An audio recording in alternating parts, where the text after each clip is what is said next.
Hey guys, what I want to talk about today is the importance of making sure we read the dog's motives properly before we make a correction.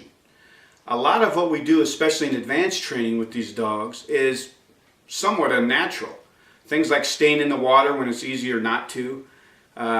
Things like not hitting a piece of land when it's easier not to.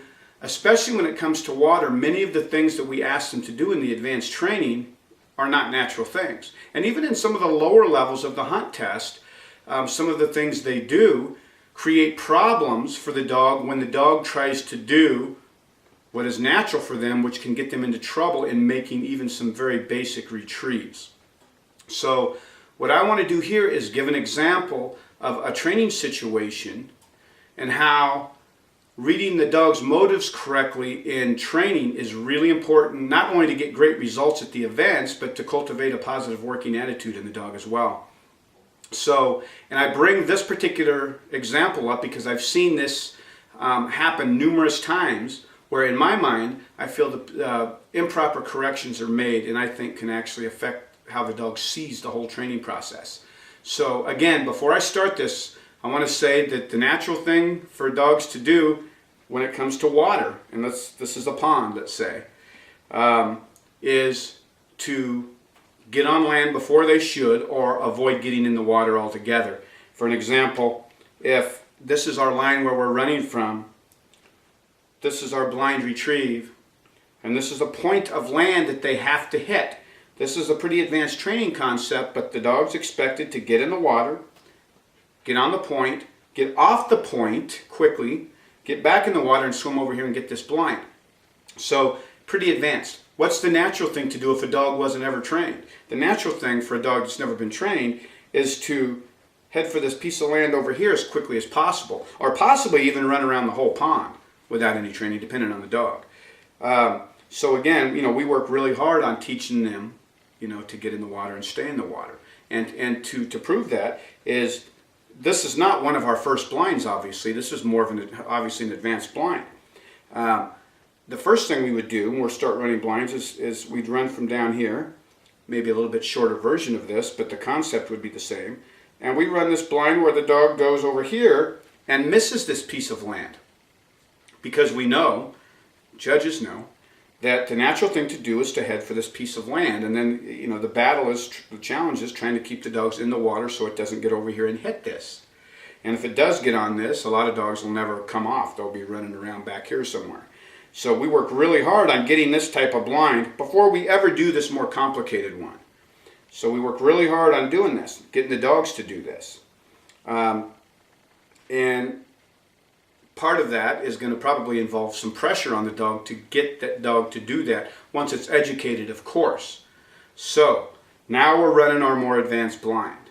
So we take off from here. The dog takes off and it gets out of here to about here, and it's obvious it's not going to hit the point of land. It's going to miss it altogether. So we stop the dog and we give a left-hand cast to get them on the point. The dog turns that way but then heads back into the water again. Cast refusal. So we stop them, give the same cast to get on the point. The dog kind of heads in and heads back in the water again. Another cast refusal. Now granted, if we're running this in an event, to a judge, that's a cast refusal. The judge does not care what their motives are when he's judging the dog. But we do when we're applying pressure, or we should. So again, the dog has given us 2 cast refusals, and this is an advanced dog. Should be corrected, right? Many people do correct here, and this is where I think it's inappropriate to correct here. Very seldom would I correct a dog for doing what this dog is doing that I'm showing here. And I say that because you have to ask yourself, what's the natural thing for the dog to do? The natural thing for the dog to do is to get on the piece of land. The only reason it's not getting on the piece of land is because we've worked extremely hard to teach it not to do that. So now that we're getting to more advanced training, we're going to teach them, yes, you have to go by it, but you have to also be able to get on it. So we cast it on it. But he won't go on it because there's been consequences, negative consequences, for getting on that piece of land. So if you correct the dog for taking that cast into the water, for not getting on that point, and in his mind, he's thinking, okay, I know he's giving me that cast, but I shouldn't be there. This may be a trick. So I'm going to do the safe thing and stay in the water. If we correct a dog when it's thinking in that manner, I think in the long term and short term, we're really going to affect the dog's attitude and how it will work for us, and how it understands our communication.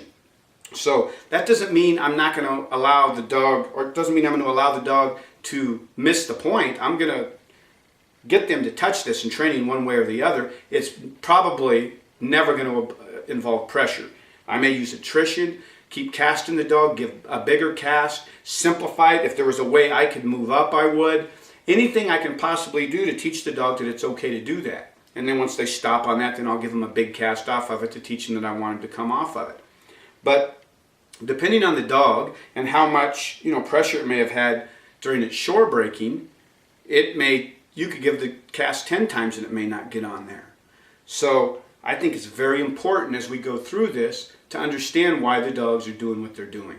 And this is one example. There's other examples, many examples of things we do in training that we have to ask ourselves, if we would have never been involved in the dog's training, would it be doing what it's doing? Well, here we can say no. If we'd never trained this dog, it's not going to stay in the water past this point. That's a trained response.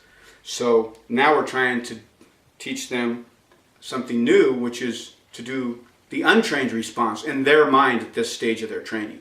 So again, be very careful about making corrections when the dog is trying to do the right thing, even though it's not. And being able to be aware of that and realize that and see that will make your training go much easier. So I hope you got something out of this. I think it's an important thing to think about for all of us as we go into each and every one of our training days. So again, I hope you got a lot out of it. And for those of you interested, I have a free newsletter you can subscribe to on my website at DennisHairKennels.com if that interests you. Thanks.